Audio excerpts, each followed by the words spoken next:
Ceci est un livre audio autogénéré par Google.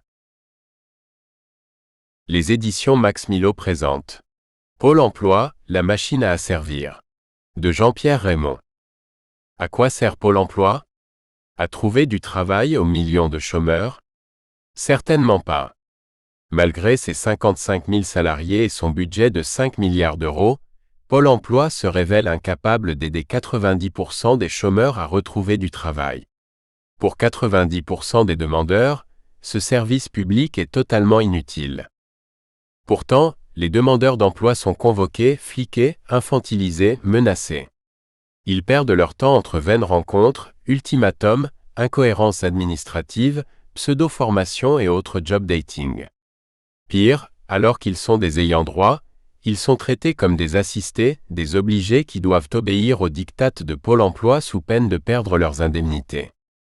Pour Jean-Pierre Raymond, Pôle emploi est une garderie des inutiles, une machine qui asservit les chômeurs afin de les contraindre à accepter des salaires de misère. Dans cet essai, l'auteur, reporter et spécialiste de l'aménagement du territoire, décrypte les dessous de la machine.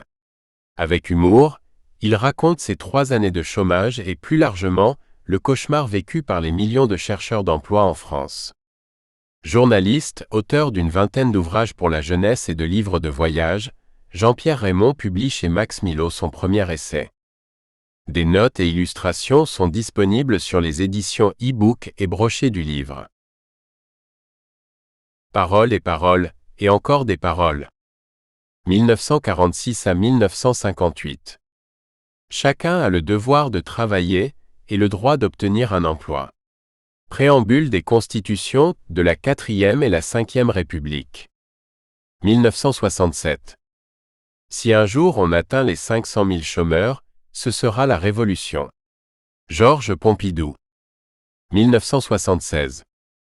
Nous sommes au bout du tunnel. Jacques Chirac. 1981. Le million de chômeurs ne sera pas atteint. François Mitterrand. 1992. Tout sera fait pour que le cap de 3 millions de chômeurs ne soit atteint. Pierre Bérégovoy. 2008. Avec Pôle emploi, c'est le plein emploi en 2012. Laurent Wauquiez. 2018. Ne perdez pas de temps à m'écrire à moi, hein? Vous faites une rue, là. Vous allez à Montparnasse par exemple, vous faites la rue avec tous les cafés et les restaurants. Franchement, je suis sûr qu'il y en a 1 sur 2 qui recrute en ce moment. Emmanuel Macron. L'enfant des 30 Glorieuses. 1967. Le 13 juillet 1967, le gouvernement de Georges Pompidou crée l'Agence nationale pour l'emploi.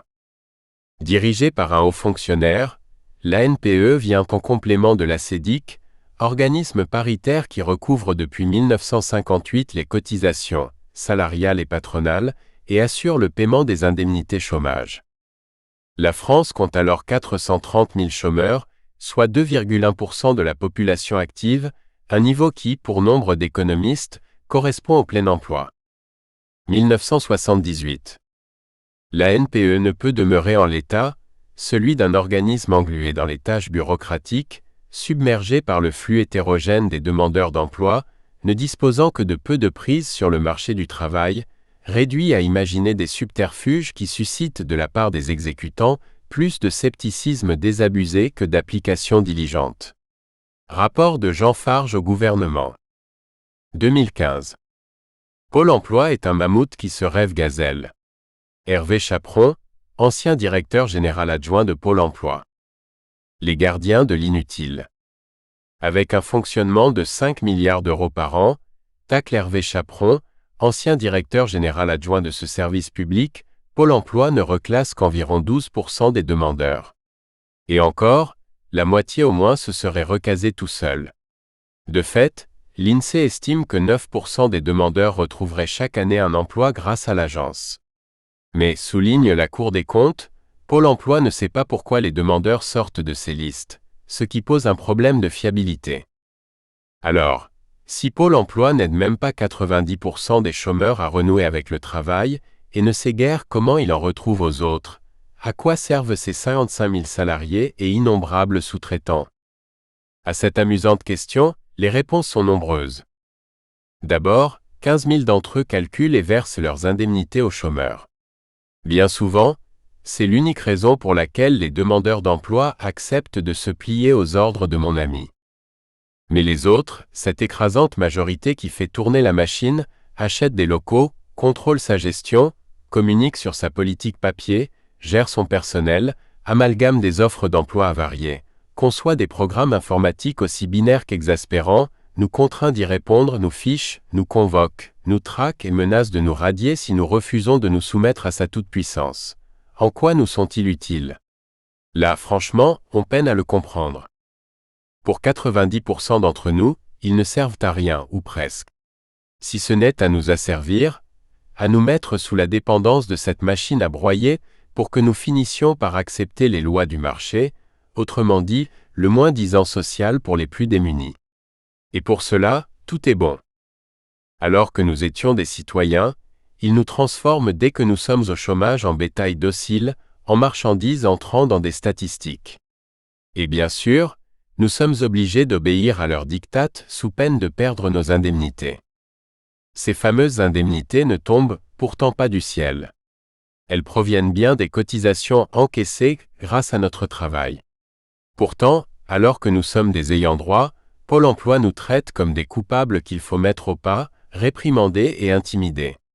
Non seulement le chômeur est stigmatisé, mais il doit subir une logique déshumanisante qui s'avère comptable et parfaitement humiliante. Comme dans le royaume d'Océania, ce n'est pas la police qui le traque, mais la direction des systèmes d'information. Dans la logique de mon ami Paul, le demandeur est perçu comme étant sous contrat. Il doit tout faire pour ne plus bénéficier de cette solidarité. Il n'est plus un assuré, mais un coupable qu'il faut remettre dans le droit chemin. En 1967, un rapport du Syndicat national de l'inspection du travail décrivait le chômeur comme un produit anachronique dans une économie en expansion. Considéré comme un alcoolique jusqu'à la Seconde Guerre mondiale, le chômeur devient un profiteur qui travaille au noir avec le retour au plein emploi.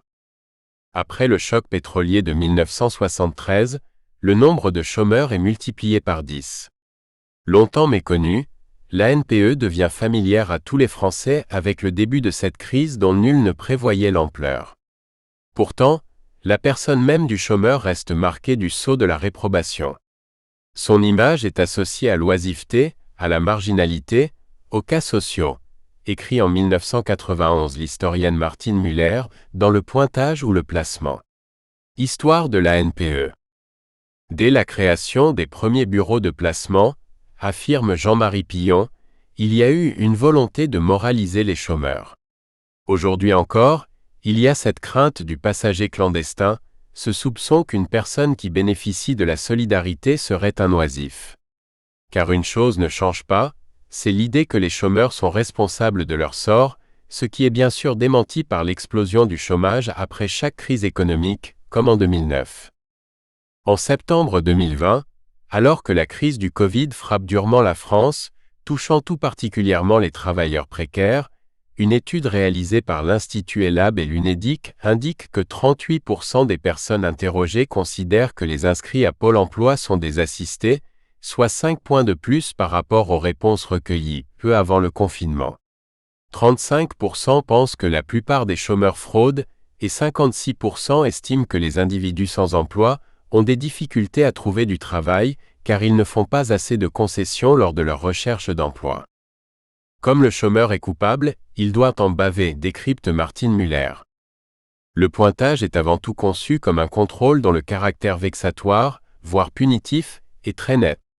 L'attitude même des personnels qui en sont chargés en est influencée. Les activités administratives ou statistiques, les législations contraignantes qu'ils devaient appliquer, ont développé chez la plupart des agents une conception semi-coercitive du rôle des services et un style de rapport avec le public très différent de celui qui convenait à un service de placement. Comment expliquer, par exemple, qu'on oblige un photoreporteur à se rendre à des dizaines de kilomètres de chez lui, sous peine de radiation, pour un job dating où les employeurs cherchent des caristes et soudeurs confirmés? Comment ne pas s'exaspérer lorsque Pôle emploi, après 3 ans de chômage, me propose de tracter dans la rue pour Médecins sans frontières. Prise en étau entre la colère des chômeurs et les injonctions de rentabilité de leur hiérarchie, les employés de Pôle emploi sont largement dépassés par l'ampleur du chômage de masse. Certes, environ 10% des inscrits à Pôle emploi n'attendent rien du service public, qu'ils travaillent au noir ou qu'ils soient incapables de travailler. Mais les autres?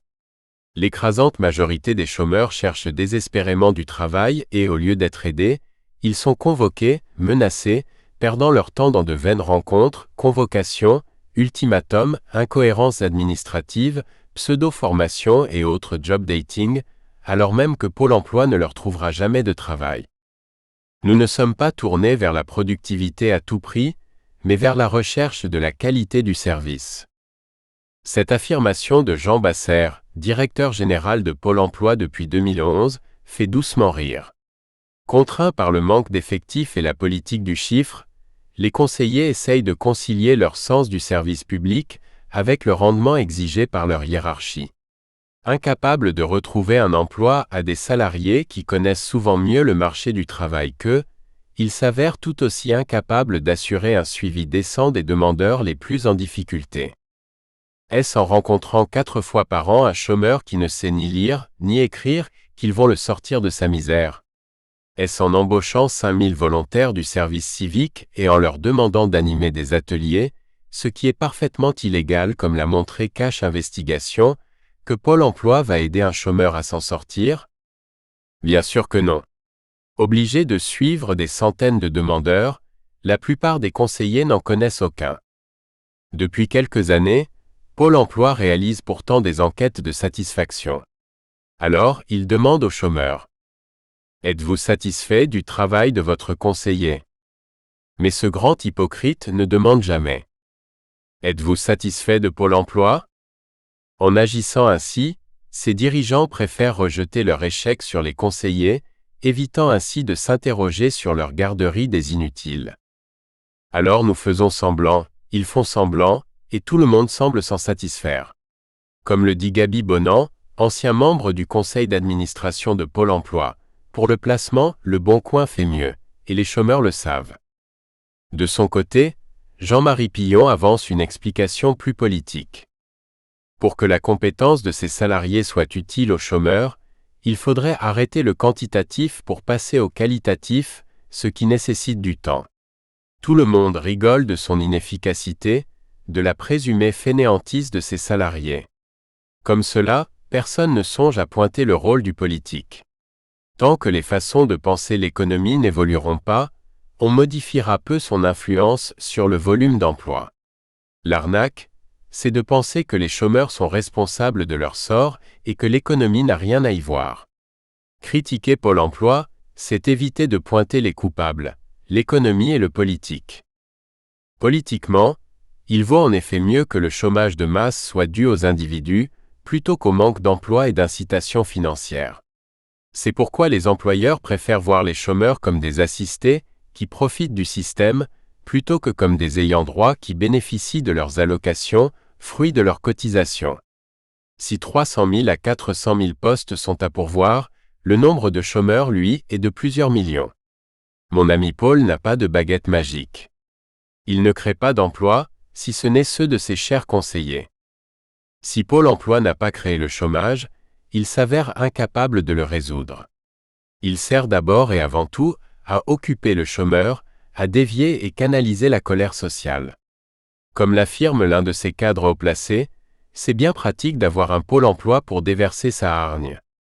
Pôle emploi joue un rôle d'amortisseur avec toutes ses imperfections, et tout le monde est content qu'il existe.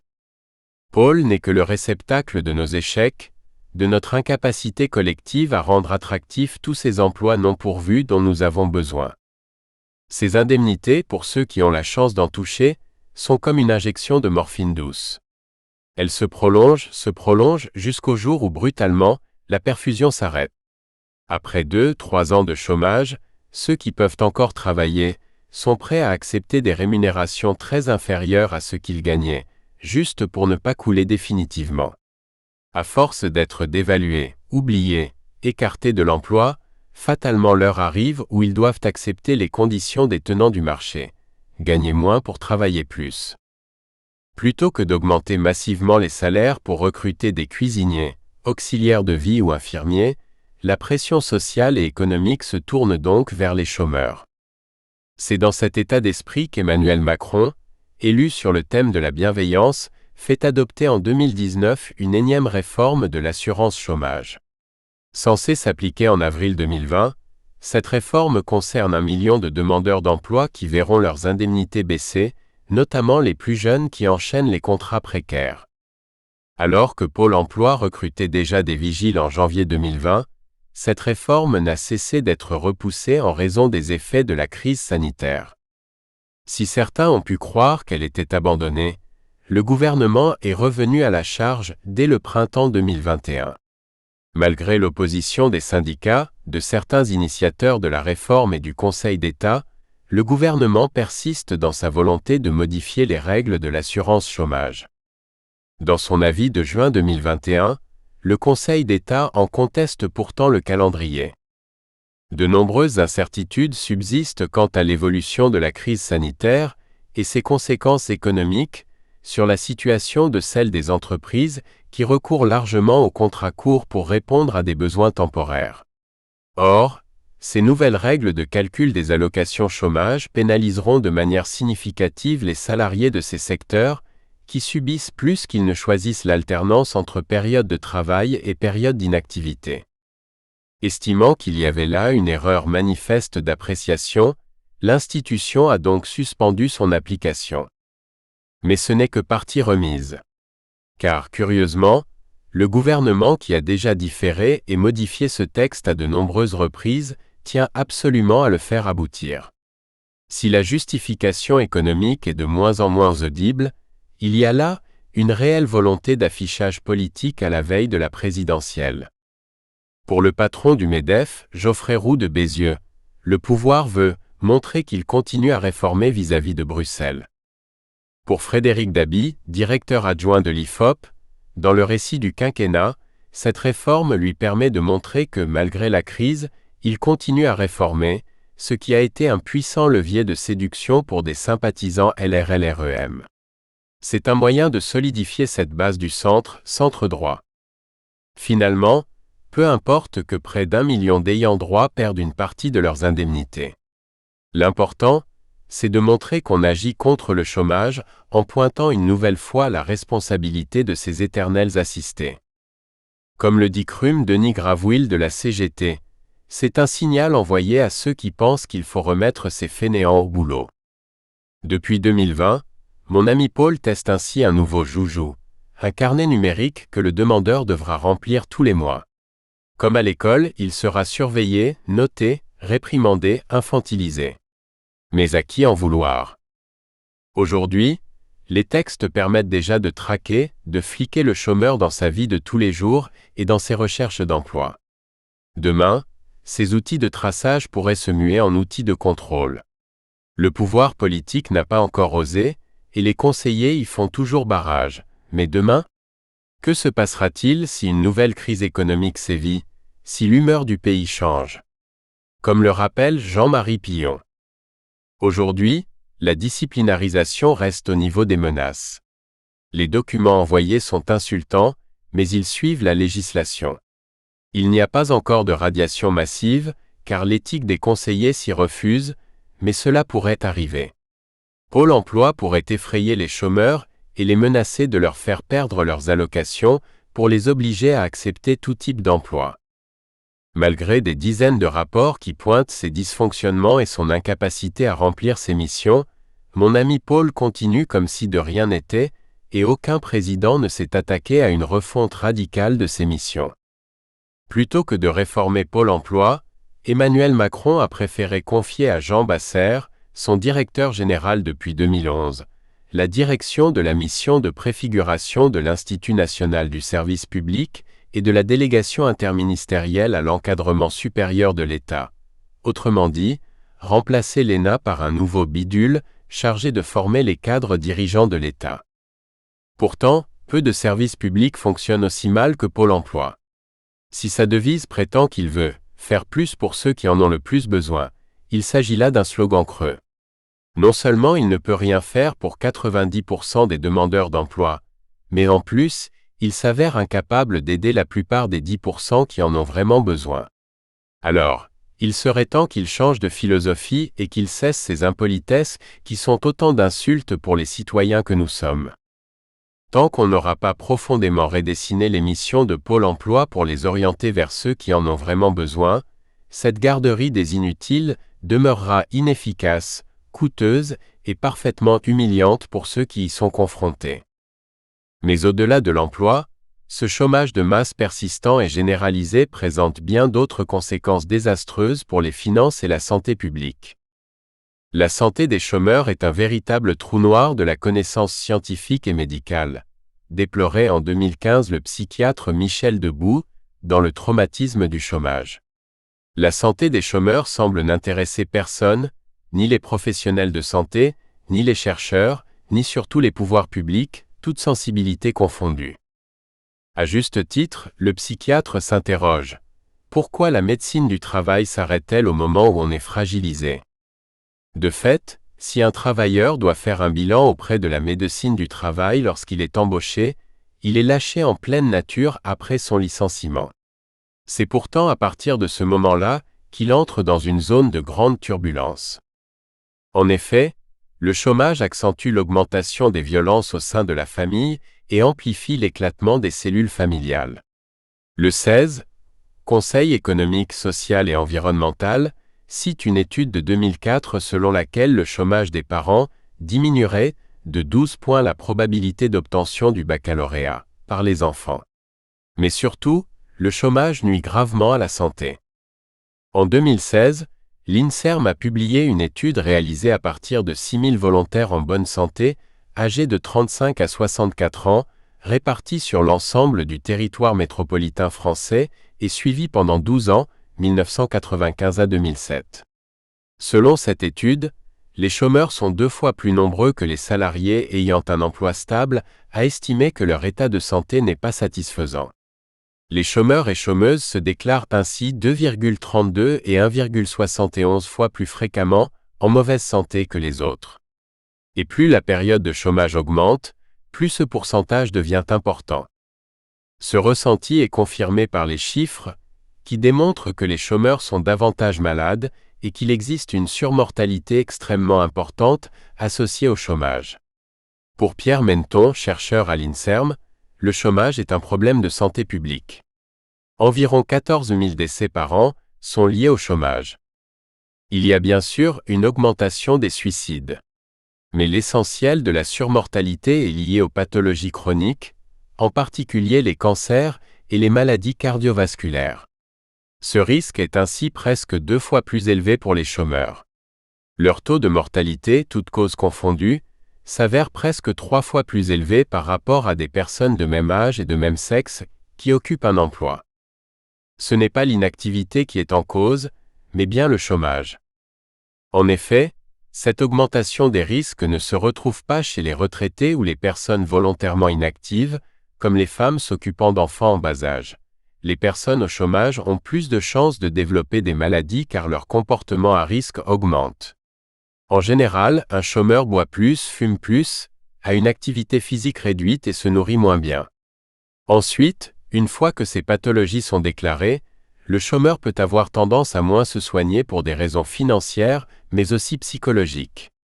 Un chômeur a ainsi 3 fois plus de chances de mourir, affirme Pierre Menton, qui souligne que ces résultats sont probablement une sous-estimation de la réalité, car ils se basent sur un échantillon de personnes plus favorisées que la moyenne. L'histoire qui va suivre est celle d'un journaliste qui découvre Pôle emploi à 52 ans. Je suis né en 1958. Pigiste depuis mes 20 ans, j'ai travaillé pour des dizaines de titres, du Monde à Poney mon ami, d'Air France Magazine à Politis, de l'Humanité Dimanche à Voici. Parce qu'ils le valent bien, dirait L'Oréal. Pigiste, ce n'est pas un métier. C'est une activité. Comme mercenaire. Il faut sans arrêt se vendre. Si ce travail m'a toujours passionné pour ses 1001 rencontres, il m'a rarement intéressé pour ce que j'écrivais. Je savais ce que j'avais à rédiger. Je connaissais mes marges de liberté. Je n'avais plus d'illusions, ni sur mon métier, ni sur son avenir. À l'approche de la cinquantaine, je suis rentré dans un hebdomadaire destiné aux fonctionnaires et élus franciliens, l'Écho d'Île-de-France. Un titre que vous ne connaissez certainement pas, mais qui remonte au XIXe siècle et dont les revenus proviennent de l'obligation de publication des annonces légales. Pour la première fois de ma vie, je travaillais 3 jours par semaine pour le même titre. Notre diffusion n'était que de quelques centaines d'exemplaires, mais nous avions fidélisé des lecteurs. Oh, pas beaucoup. Sans doute quelques dizaines de chargés de communication, d'attachés de presse et d'élus. Qu'ils soient maires, députés ou même ministres, beaucoup rêvaient d'y figurer, car ils savaient que leurs homologues les liraient. À ce titre, j'ai rencontré Charles Pasqua, Cécile Duflot, Nathalie Kosciusko-Morizet, Valérie Pécresse, Philippe Juvin, Nicolas Dupont-Aignan et bien d'autres élus et préfets. Cette matière ne constitue pas l'objet de ce livre. Non, la matière de ce livre, c'est l'histoire d'un demandeur d'emploi et de sa rencontre avec Pôle emploi. Après 6 années de collaboration, l'Écho d'Île-de-France a été racheté une 3e fois. Moi avec. Mon ami patron, Jean-Pierre Vitou de Kerraoul, m'a licencié au bout de 6 mois sans m'avoir jamais rencontré. Une histoire d'une banalité affligeante. Aussi, dès mon inscription à Pôle emploi, j'ai voulu raconter mes démêlés avec ce monstre froid auquel des millions de Français ont eu ou auront affaire. J'en avais besoin pour ne pas déprimer, pour positiver ces heures perdues et espérer éventuellement retrouver du travail. Tous ceux qui ont été licenciés après 50 ans savent que les directeurs des ressources humaines, cette douce novlangue, nous considèrent comme des vieux, presque comme des irrécupérables. Une expérience simple, que malheureusement nos élus et technocrates qui ont mis en place ce système ignorent totalement. Ce livre raconte en filigrane l'histoire d'une fracture sociale, d'un divorce profond entre les élites d'un pays et son peuple dont Pôle emploi est l'un des symboles. Il est dédié à tous ceux que le système actuel écrase. Juin où j'apprends que je suis vendu et que rien ne s'ensuit. Ce jour d'été, j'ai rendez-vous avec mon rédacteur en chef et ma propriétaire. J'y arrive joyeux. Les vacances approchent. Je ne me doute pas que ma vie va une nouvelle fois basculer. La programmation décidée, nous prenons un dernier verre avant de nous séparer. Incidemment, entre 2 tasses de Nespresso, notre propriétaire lâche qu'elle envisage de s'associer à notre imprimeur.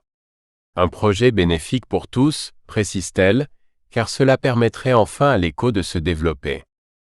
Notre nouvel actionnaire, un certain Jean-Pierre Vitou de Kerraoul, possède déjà une imprimerie, une régie pub et des dizaines de titres comme le nôtre qui subsistent grâce aux annonces légales, ainsi que le très chic magazine Art Press.